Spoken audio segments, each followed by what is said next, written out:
नमस्कार दर्शक बंधु। आज हूँ अगस्ट मास 2 तारिख शनिवार। आज दिन जाकर टॉप 20 गुरुत्वपूर्ण खबर उपर आसतु नजर पकाइबा। वीडियो को शेष पर्यंत देखंतु।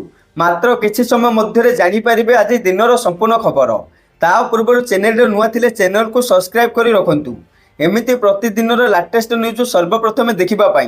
तेबे आसतु संपूर्ण खबर उपर नजर पकाइबा। आजिर प्रथम खबर, मुख्यमंत्री बड़ घोषणा। चलित वर्ष मिल 40,000 निजुक्ति। ओडिशा रे युववर्गों पर सरकारी चाकरी एक बड़ सुजोग आनी मुख्यमंत्री मोहन चरण माझी। चलित वर्ष राज्य सरकार आउ 40,000 सरकारी चाकरी प्रदान करने को लक्ष्य रखिंट बोली मुख्यमंत्री मोहन माझी घोषणा करिसेंती।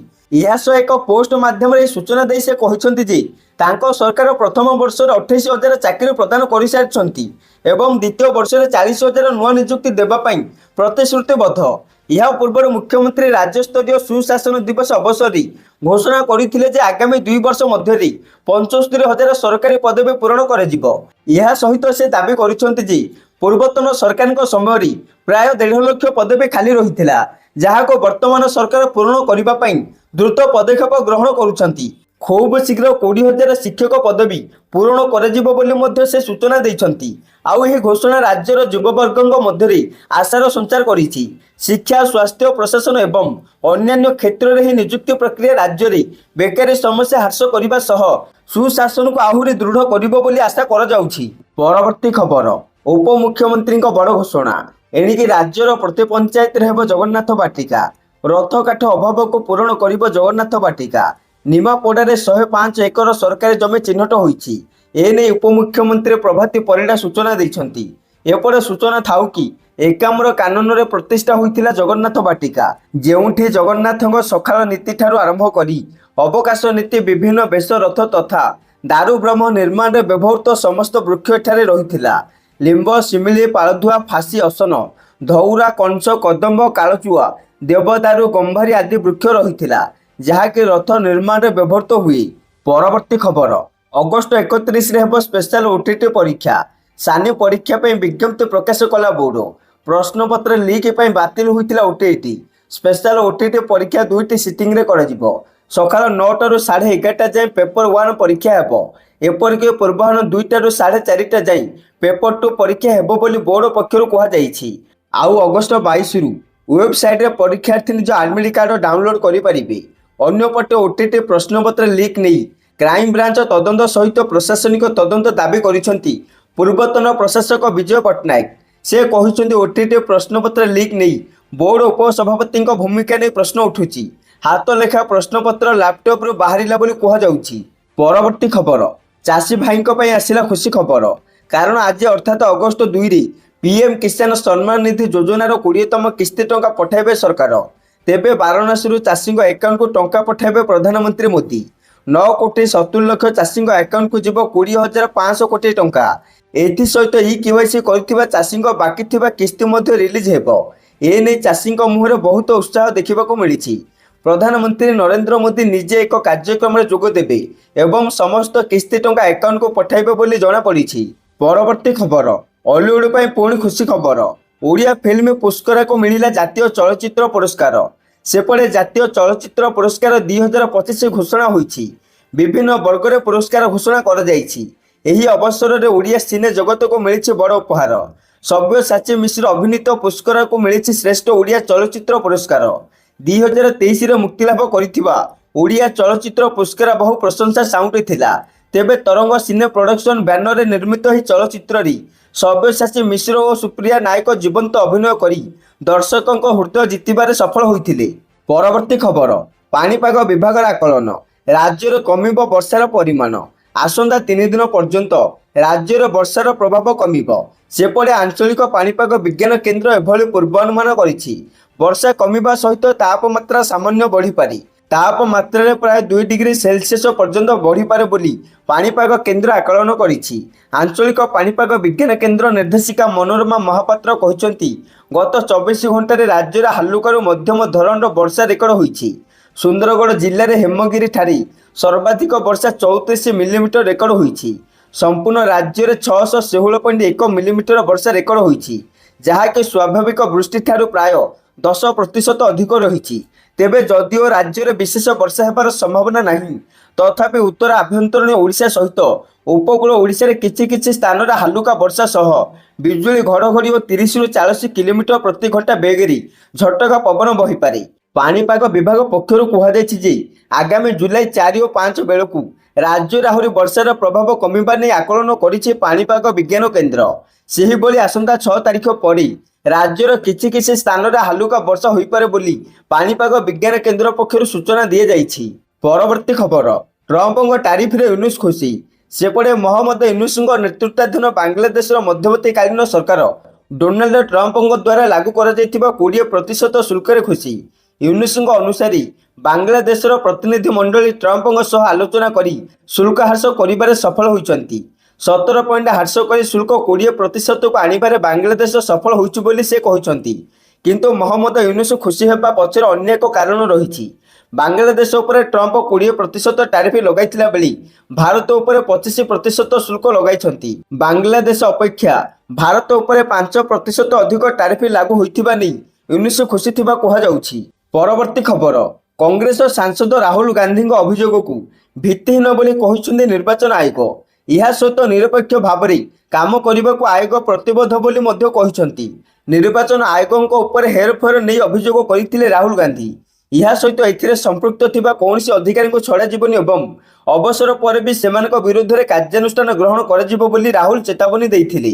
ଆଉ ଏହାକୁ ନେଇ ନିଜର କର୍ମଚାରୀଙ୍କୁ ଭିତ୍ତିହୀନ ଅଭିଯୋଗ ଉପରେ ଧ୍ୟାନ ନ ଦେବାକୁ କହିଛନ୍ତି ନିର୍ବାଚନ କମିଶନ। ସେପଟେ ରାହୁଲ ଗାନ୍ଧୀ କହିଥିଲେ ଯେ ନିର୍ବାଚନ କମିଶନ ଅନିୟମିତତା କରୁଛନ୍ତି। ସଂସଦ ଭବନରେ ସାମ୍ବାଦିକଙ୍କ ପ୍ରଶ୍ନରେ ସେ କହିଥିଲେ ଭୋଟ ଚୋରି ହେଉଛି, ଏଥିରେ ନିର୍ବାଚନ କମିଶନ ମଧ୍ୟ ଜଡ଼ିତ ଏବଂ ସେ ଦୃଢ଼ ପ୍ରମାଣ ସହିତ ଏହା କହିଛନ୍ତି। ଏହାପରେ ଧମକପୂର୍ଣ୍ଣ ସ୍ୱରରେ ସେ କହିଥିଲେ ଯେ ଏଥିରେ ଜଡ଼ିତ ଅଧିକାରୀମାନଙ୍କୁ ଛଡ଼ାଯିବ ନାହିଁ। ବିଜେପି ଇଙ୍ଗିତରେ ଭୋଟ ଚୋରି କରୁଥିବା ନିର୍ବାଚନ ଅଧିକାରୀମାନେ ଦେଶ ବିରୋଧରେ କାମ କରୁଛନ୍ତି।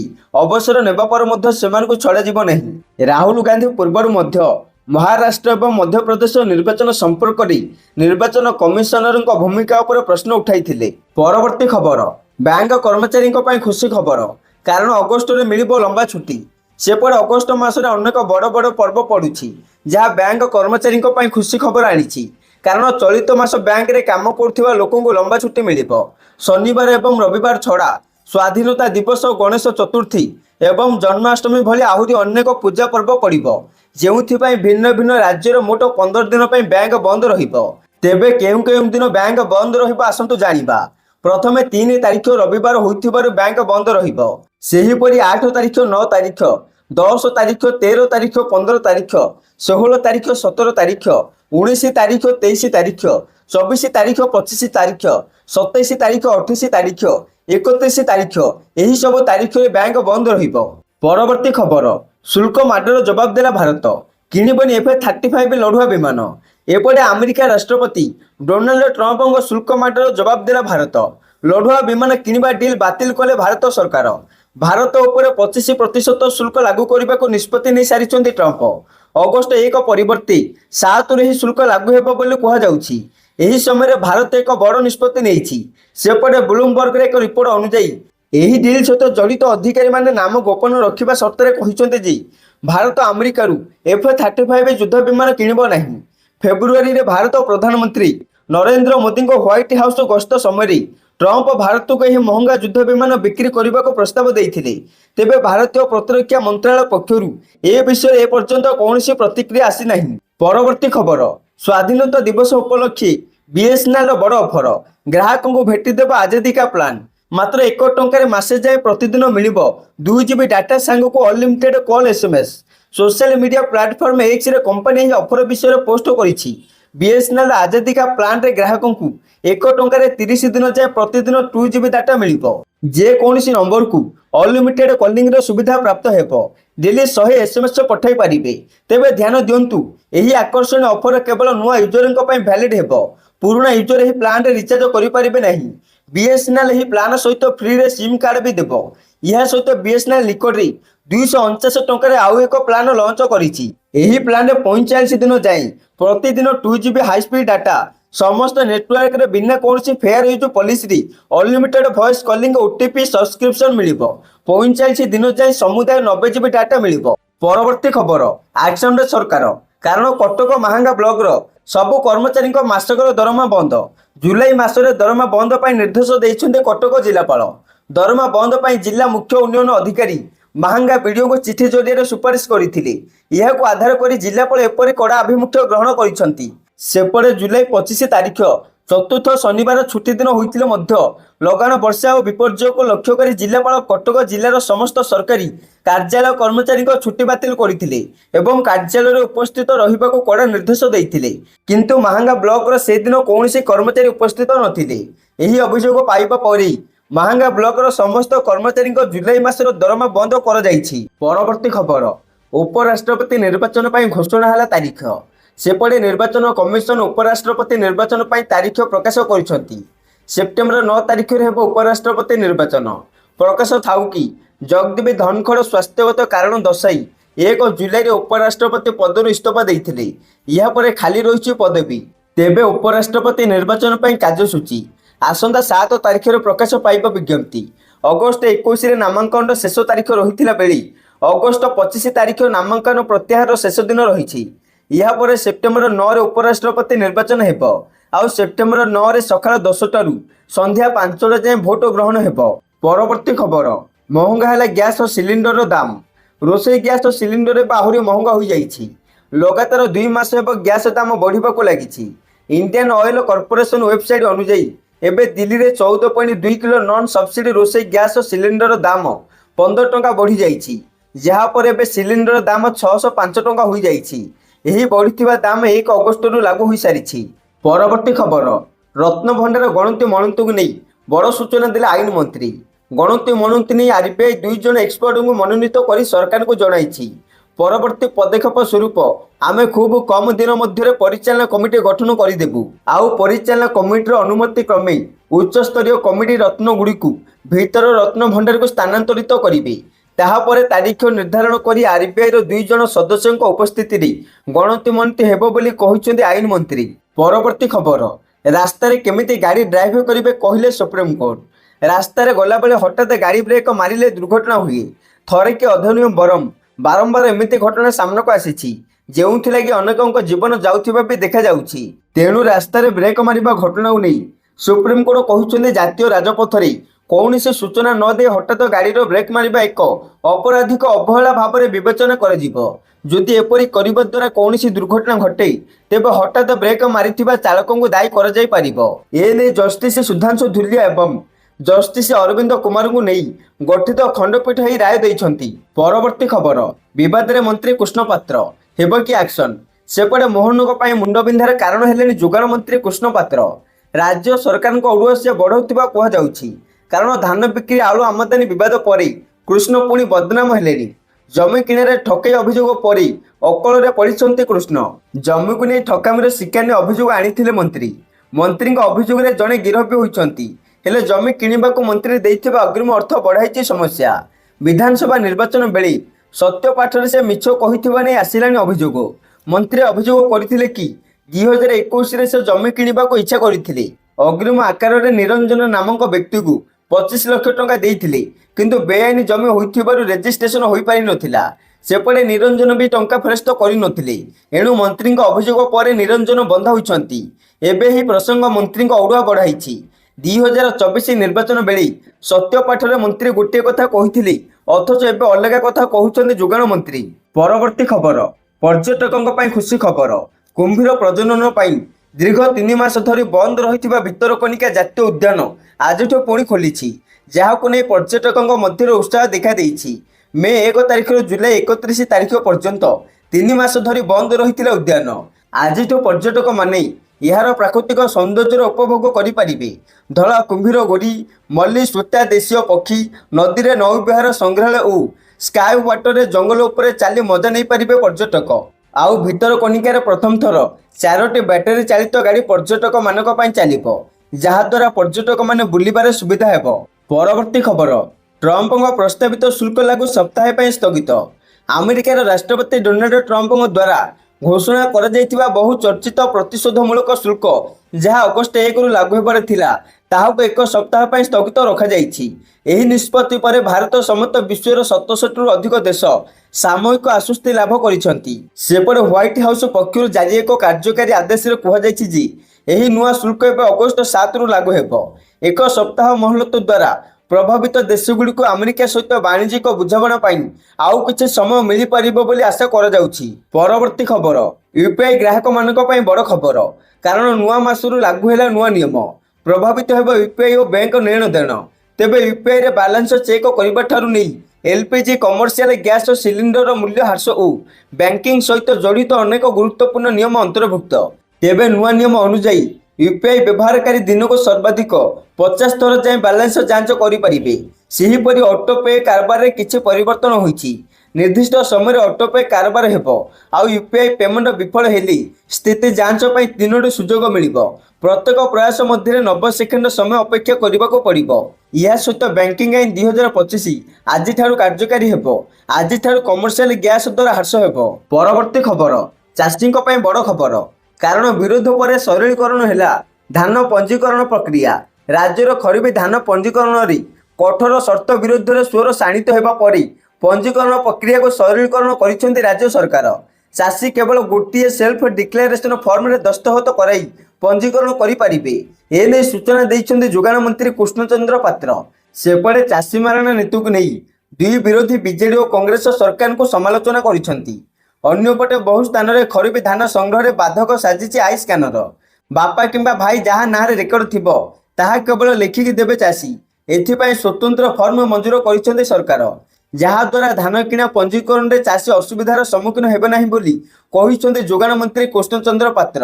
ବର୍ତ୍ତମାନ ସୁଦ୍ଧା 3,38,735 ଜଣ ଚାଷୀ ପଞ୍ଜୀକରଣ କରିସାରିଲେଣି। ଗତ ବର୍ଷ ଏହି ସମୟରେ 3,48,000 ଚାଷୀ ପଞ୍ଜୀକରଣ କରିଥିଲେ। ଯଦି କୌଣସି ସମସ୍ୟା ଉପଜେ ତେବେ ସରକାର ଦେଇଥିବା ଫୋନ୍ ନମ୍ବରରେ ଫୋନ୍ କରିବାକୁ ଚାଷୀଙ୍କୁ ପରାମର୍ଶ ଦେଇଛନ୍ତି ମନ୍ତ୍ରୀ। ପରବର୍ତ୍ତୀ ଖବର, ଅଗଷ୍ଟ 1ରୁ ନୂଆ ନିୟମ ପକେଟକୁ ପ୍ରଭାବିତ କରିପାରେ 4ଟି ବଡ଼ ପରିବର୍ତ୍ତନ। ତେବେ ନୂଆ ମାସ ନୂଆ ନିୟମ। ଏହି ପରିବର୍ତ୍ତନ ନିୟମ ଗୁଡ଼ିକରେ ୟୁପିଆଇ କାରବାର ସହିତ ଜଡ଼ିତ ନୂଆ ନିୟମ, ବ୍ୟକ୍ତିଗତ ଯାନ ପାଇଁ ନୂତନ ବାର୍ଷିକ ଫାସ୍ଟ୍ୟାଗ କାର୍ଡ ଏବଂ ଏସ୍ବିଆଇ କ୍ରେଡିଟ୍ କାର୍ଡରେ ମାଗଣା ବୀମା କଭର ପ୍ରତ୍ୟାହାର ଅନ୍ତର୍ଭୁକ୍ତ। ଆଉ ଏହି ପରିବର୍ତ୍ତନ ଗୁଡ଼ିକ ଆଜିଠାରୁ କାର୍ଯ୍ୟକାରୀ ହେବ। ଯେପରି ୟୁପିଆଇ କାରବାରରେ ଗୁଣବତ୍ତା ଉନ୍ନତ କରିବା ପାଇଁ national payment corporation of India କିଛି ନୂତନ ନିୟମ ଲାଗୁ କରିଛି। ଏବେ ୟୁପିଆଇ ସହିତ ଜଡ଼ିତ ବ୍ୟାଙ୍କ ଏବଂ ଆପ୍ସକୁ ବାଲାନ୍ସ ଯାଞ୍ଚ ଭଳି ଅନୁରୋଧ ସଂଖ୍ୟାକୁ ସୀମିତ କରିବାକୁ ପଡ଼ିବ। ଏହା ସହିତ ଅଟୋପେ ପେମେଣ୍ଟ ଏବଂ ଠିକଣା ଯାଞ୍ଚ ଭଳି କିଛି ଆପ୍ର ବ୍ୟବହାରକୁ ମଧ୍ୟ ନିୟନ୍ତ୍ରିତ କରାଯିବ। ସେହିପରି 11 ଅଗଷ୍ଟ 2025 ଠାରୁ ଏସ୍ବିଆଇ କାର୍ଡ ଅନେକ କୋ ବ୍ରାଣ୍ଡେଡ୍ କ୍ରେଡିଟ୍ କାର୍ଡରେ ପ୍ରଦାନ କରାଯାଉଥିବା ମାଗଣା ବିମାନ ଦୁର୍ଘଟଣା ବୀମା ସୁବିଧା ବନ୍ଦ କରିବାକୁ ଯାଉଛି। ଏହା ଇଲାଇଟ୍ ଏବଂ ପ୍ରାଇମ୍ ଏବଂ କିଛି ପ୍ଲାଟିନମ୍ କାର୍ଡ ପରି ପ୍ରିମିୟମ କାର୍ଡଧାରୀଙ୍କୁ ପ୍ରଭାବିତ କରିବ। ଏବେ ଏହି କାର୍ଡ ଗୁଡ଼ିକ 1 କୋଟି କିମ୍ବା 50 ଲକ୍ଷ ଟଙ୍କା ପର୍ଯ୍ୟନ୍ତ ଦୁର୍ଘଟଣା ବୀମା ସୁବିଧା ପାଇବେ ନାହିଁ, ଯାହା ପୂର୍ବରୁ ଅତିରିକ୍ତ ଲାଭ ଭାବରେ ଉପଲବ୍ଧ ଥିଲା। ସେହିପରି ପିଏନ୍ବି ତାର ଗ୍ରାହକମାନଙ୍କୁ 8 ଅଗଷ୍ଟ 2025 ପୂର୍ବରୁ ସେମାନଙ୍କର ବ୍ୟାଙ୍କ ଆକାଉଣ୍ଟରେ କେୱାଇସି ସୂଚନା ଅପଡେଟ୍ କରିବାକୁ କହିଛି, ଯାହାଦ୍ୱାରା ଆକାଉଣ୍ଟ ଗୁଡ଼ିକ ସ୍ୱାଭାବିକ ଭାବରେ କାର୍ଯ୍ୟ କରିବ। ଏହା ଆର୍ବିଆଇର ନିର୍ଦ୍ଦେଶାବଳୀ ଅନୁସାରେ କରାଯାଉଛି। ଏହି କେୱାଇସି ଅପଡେଟ୍ ସେହି ଗ୍ରାହକମାନଙ୍କ ପାଇଁ ଆବଶ୍ୟକ ଯେଉଁମାନଙ୍କର କେୱାଇସି ସୂଚନା 30 ଜୁନ୍ 2025 ପର୍ଯ୍ୟନ୍ତ ଅପଡେଟ୍ ହୋଇନାହିଁ। ନୂତନ ଫାସ୍ଟ୍ୟାଗ ବାର୍ଷିକ ପାସ୍ 15 ଅଗଷ୍ଟ 2025ରୁ ଘରୋଇ ଯାନବାହନ ମାଲିକମାନଙ୍କ ପାଇଁ ଉପଲବ୍ଧ ହେବ। ଏହି ପାସ୍ 3,000 ଟଙ୍କାରେ ଉପଲବ୍ଧ ହେବ ଏବଂ ଏହା ଗୋଟିଏ ବର୍ଷ କିମ୍ବା 200 ଟୋଲ କାରବାର ପାଇଁ ବୈଧ ହେବ। ଏହି ଯୋଜନା ଯାତ୍ରୀଙ୍କୁ ଏକ ସୁବିଧାଜନକ ବିକଳ୍ପ ପ୍ରଦାନ କରିବା ପାଇଁ ଅଣାଯାଇଛି। ଏହି ବାର୍ଷିକ ପାସ୍ ପାଇବା ବାଧ୍ୟତାମୂଳକ ନୁହେଁ। ଯେଉଁମାନେ ଇଚ୍ଛା କରନ୍ତି ସେମାନେ ବର୍ତ୍ତମାନର ଉପାୟରେ ଫାସ୍ଟ୍ୟାଗ ବ୍ୟବହାର କରିପାରିବେ। ପରବର୍ତ୍ତୀ ଖବର, ଟ୍ରମ୍ପଙ୍କ ଟ୍ରାରିଫ୍ ଧମକ ପରେ ଭାରତର ବଡ଼ ନିଷ୍ପତ୍ତି, ରୁଷିଆରୁ ତୈଳ କିଣା ବନ୍ଦ। ଆମେରିକାର ରାଷ୍ଟ୍ରପତି ଡୋନାଲ୍ଡ ଟ୍ରମ୍ପଙ୍କ ଦ୍ୱାରା ଘୋଷିତ 25% ଟ୍ରାରିଫ୍ ରୁଷିଆରୁ ତୈଳ ଓ ସାମରିକ ସାମଗ୍ରୀ କିଣା ଉପରେ ଅତିରିକ୍ତ ଦଣ୍ଡ ଧମକ ପରେ ଭାରତୀୟ ତୈଳ କମ୍ପାନୀଗୁଡ଼ିକ ରୁଷିଆରୁ କଞ୍ଚା ତୈଳ କିଣା ବନ୍ଦ କରିଥିବା ଖବର ମିଳିଛି। ଅନ୍ତର୍ଜାତୀୟ ସମାଚାର ସଂସ୍ଥା ଏହି ଦାବି କରି କହିଛି ଯେ ଟ୍ରମ୍ପଙ୍କ କଡ଼ା ଚେତାବନୀ ପରେ ଭାରତୀୟ କମ୍ପାନୀଗୁଡ଼ିକ ଏହି ପଦକ୍ଷେପ ନେଇଛନ୍ତି। ଭାରତ ଯିଏ ବିଶ୍ୱର ତୃତୀୟ ସର୍ବବୃହତ ତୈଳ ଆମଦାନୀକାରୀ ଦେଶ, ଏପର୍ଯ୍ୟନ୍ତ ରୁଷିଆରୁ ସମୁଦ୍ର ପଥରେ ଆମଦାନୀ ହେଉଥିବା ତୈଳର ସବୁଠାରୁ ବଡ଼ ଗ୍ରାହକ ଥିଲା। 2024 ଜୁନ ମାସରେ ଭାରତର ମୋଟ ତୈଳ ଆମଦାନୀର ପ୍ରାୟ 43.2% ରୁଷିଆରୁ ଆସୁଥିଲା, ଯାହା ଗତ 11 ମାସର ସର୍ବୋଚ୍ଚ ଥିଲା। କିନ୍ତୁ ଟ୍ରମ୍ପଙ୍କ ଘୋଷଣା ଅନୁଯାୟୀ ରୁଷିଆରୁ ତୈଳ କିଣୁଥିବା ଦେଶଗୁଡ଼ିକ ଉପରେ ଅଗଷ୍ଟ 1 ତାରିଖରୁ ଶକ୍ତ ଟ୍ୟାରିଫ ଏବଂ ଅତିରିକ୍ତ ଦଣ୍ଡ ଲାଗୁ ହେବ, ଯାହା ୟୁକ୍ରେନ୍ ଯୁଦ୍ଧ ରୋକିବା ପାଇଁ ରୁଷିଆ ଉପରେ ଚାପ ସୃଷ୍ଟି କରିବାକୁ ଲକ୍ଷ୍ୟ ରହିଛି ବୋଲି ସୂଚନା ମିଳିଛି। ପରବର୍ତ୍ତୀ ଖବର, ଜୟପୁରରୁ ସୁଭଦ୍ରା କିସ୍ତି ବାଣ୍ଟିବେ ମୁଖ୍ୟମନ୍ତ୍ରୀ। କୋଟିଏରୁ ଉର୍ଦ୍ଧ୍ୱ ହିତାଧିକାରୀଙ୍କୁ ମିଳିବ 5,000। ସୁଭଦ୍ରା ଯୋଜନାକୁ ନେଇ ବଡ଼ ଖବର ସାମ୍ନାକୁ ଆସିଛି। ଏଥର ଜୟପୁରରୁ ସୁଭଦ୍ରା କିସ୍ତି ବାଣ୍ଟିବେ ମୁଖ୍ୟମନ୍ତ୍ରୀ ମଞ୍ଜୁର ମାଝୀ। ଏଥର ଜୟପୁରରୁ ସୁଭଦ୍ରା ଆସନ୍ତା 9 ତାରିଖ ରାକ୍ଷୀ ପୂର୍ଣ୍ଣିମାରେ ଜୟପୁରରୁ ସୁଭଦ୍ରା ତୃତୀୟ କିସ୍ତି ଟଙ୍କା ବଣ୍ଟାଯିବ। କୋଟିଏରୁ ଉର୍ଦ୍ଧ୍ୱ ହିତାଧିକାରୀ ଏକକାଳୀନ ପାଇବେ ସୁଭଦ୍ରା ଟଙ୍କା। ଲୋକଙ୍କ ଫିଡବ୍ୟାକ୍ ଉପରେ ଗୁରୁତ୍ୱ ଦେଉଛନ୍ତି ସରକାର। ସୁଭଦ୍ରା ଅର୍ଥ କିପରି ବ୍ୟବହାର ହେଉଛି ମତାମତ ନେବାକୁ ଷ୍ଟିଅରିଂ କମିଟି ନିଷ୍ପତ୍ତି ହୋଇଛି। ସୁଭଦ୍ରା ଯୋଜନାରୁ ଯେପରି କୌଣସି ଯୋଗ୍ୟ ହିତାଧିକାରୀ ବଞ୍ଚିତ ନୁହନ୍ତୁ, ସେଥିପାଇଁ ସର୍ଭେ କରାଯାଉଥିବା ନେଇ ଉପମୁଖ୍ୟମନ୍ତ୍ରୀ କହିଛନ୍ତି ବୋଲି ସୂଚନା ରହିଛି। ପରବର୍ତ୍ତୀ ଖବର, କ୍ୟାବିନେଟ ମଞ୍ଜୁରୀ। ଜାତୀୟ ସହକାରୀ ବିକାଶ ନିଗମକୁ ମିଳିବ 2,000 କୋଟି ଟଙ୍କାର ଆର୍ଥିକ ସହାୟତା। କେନ୍ଦ୍ରୀୟ ମନ୍ତ୍ରିମଣ୍ଡଳ ଜାତୀୟ ସହକାରୀ ବିକାଶ ନିଗମ ପାଇଁ 2,000 କୋଟି ଟଙ୍କାର ଆର୍ଥିକ ସହାୟତାକୁ ମଞ୍ଜୁରୀ ଦେଇଛନ୍ତି। 2025-26 ଆର୍ଥିକ ବର୍ଷରୁ 2028-29 ପର୍ଯ୍ୟନ୍ତ 4 ବର୍ଷ ପାଇଁ ଏହି ଅର୍ଥ ବ୍ୟୟ ହେବ, ଯାହା ଅଧୀନରେ ପ୍ରତିବର୍ଷ 500 କୋଟି ଟଙ୍କା ପ୍ରଦାନ କରାଯିବ। ଏହି ନିଷ୍ପତ୍ତି ସମ୍ପର୍କରେ କେନ୍ଦ୍ରୀୟ ସୂଚନା ଓ ପ୍ରସାରଣ ମନ୍ତ୍ରୀ ଅଶ୍ୱିନୀ ବୈଷ୍ଣବ ସୂଚନା ଦେଇଛନ୍ତି। ଏହି ଯୋଜନା ଅଧୀନରେ ଦେଶର ବିଭିନ୍ନ ସହକାରୀ ସମିତିଗୁଡ଼ିକ ସଶକ୍ତ କରାଯିବ। ଏହାଦ୍ୱାରା ଦୁଗ୍ଧ, ପଶୁପାଳନ, ମତ୍ସ୍ୟ ଚାଷ, ଚିନି, ବସ୍ତ୍ର, ଖାଦ୍ୟ ପ୍ରକ୍ରିୟାକରଣ, ଭଣ୍ଡାଘର ଏବଂ ଶୀତଳ ଭଣ୍ଡାର ଆଦି କ୍ଷେତ୍ରରେ କାର୍ଯ୍ୟ କରୁଥିବା 13,228ଟି ସହକାରୀ ସମିତିର ପ୍ରାୟ 2.9 କୋଟି ଟଙ୍କା ସଦସ୍ୟ ଉପକୃତ ହେବେ। ଏହା ସହିତ ଶ୍ରମ, ମହିଳା ନେତୃତ୍ୱାଧୀନ ସହକାରୀ ସମିତିଗୁଡ଼ିକ ମଧ୍ୟ ସହାୟତା ମିଳିବ ବୋଲି ସୂଚନା ରହିଛି। ପରବର୍ତ୍ତୀ ଖବର, ଖୁବ୍ ଶୀଘ୍ର ଆସିବ ରାସ୍ତା ମରାମତି ନୀତି। ଓଡ଼ିଶାର ପ୍ରଗତିକୁ ଦ୍ରୁତତର କରିବା ଲାଗି ରାଜ୍ୟ ସରକାର ପ୍ରତିଶ୍ରୁତିବଦ୍ଧ। 2036 ସୁଦ୍ଧା ବିକଶିତ ଓଡ଼ିଶା ଗଠନ ନେଇ ସରକାରଙ୍କ ଲକ୍ଷ୍ୟ ରହିଥିବା ବେଳେ ଭିତ୍ତିଭୂମିକୁ ସୁଦୃଢ଼ କରିବାକୁ ପଡ଼ିବ। ଏଥିପାଇଁ ଜାତୀୟ ରାଜପଥ ଠାରୁ ଆରମ୍ଭ କରି ବିଭାଗ ଅଧୀନରେ ଥିବା ବିଭିନ୍ନ ରାସ୍ତା, ସେତୁ, କୋଠାବାଡିଗୁଡ଼ିକ ଗୁଣବତ୍ତା ଓ ସମୟ ଅବଧି ମଧ୍ୟରେ କାର୍ଯ୍ୟ ପରିସମାପ୍ତି ଗୁରୁତ୍ୱ ଦେବାକୁ ପଡ଼ିବ। ଏଥିପାଇଁ ବିଭାଗର କାର୍ଯ୍ୟ କରୁଥିବା ଅଧିକାରୀମାନଙ୍କୁ ସମୟ ସହିତ ତାଳ ଦେଇ ଅପଡେଟ୍ ହେବା ସହ ଆଧୁନିକ ଜ୍ଞାନକୌଶଳ ତଥା କୃତ୍ରିମ ବୁଦ୍ଧିମତ୍ତାକୁ ଆପଣେଇବାକୁ ପଡ଼ିବ ବୋଲି ପୃଥ୍ୱୀରାଜ ହରିଚନ୍ଦନ ମନ୍ତବ୍ୟ ରଖିଛନ୍ତି। ସେ କାଲି ପୂର୍ତ୍ତ ବିଭାଗ ପକ୍ଷରୁ ସ୍ଥାନୀୟ ଲୋକସେବା ଭବନ, କନଭେନସନ ହଲ୍, ସମ୍ମିଳନୀ କକ୍ଷରେ ଅନୁଷ୍ଠିତ 50 କୋଟିରୁ ଉର୍ଦ୍ଧ୍ୱ ପ୍ରକଳ୍ପର ସମୀକ୍ଷା ବୈଠକରେ ଯୋଗଦେଇ ମନ୍ତ୍ରୀ କହିଲେ, ବିଭିନ୍ନ ରାସ୍ତାଘାଟ ତଥା କୋଠାବାଡି ନିର୍ମାଣ ସହିତ ଏହାର ମରାମତିକୁ ଗୁରୁତ୍ୱ ଦେବାକୁ ପଡ଼ିବ। ଏହି ଅବସରରେ ମନ୍ତ୍ରୀ ସେତୁ ମରାମତି ନୀତି ଓ ଉନ୍ମୋଚିତ କରିଥିବା ବେଳେ ଖୁବ୍ ଶୀଘ୍ର ରାସ୍ତା ମରାମତି ନୀତି ଆସିବ ବୋଲି ସେ କହିଛନ୍ତି ବୋଲି ସୂଚନା ମିଳିଛି।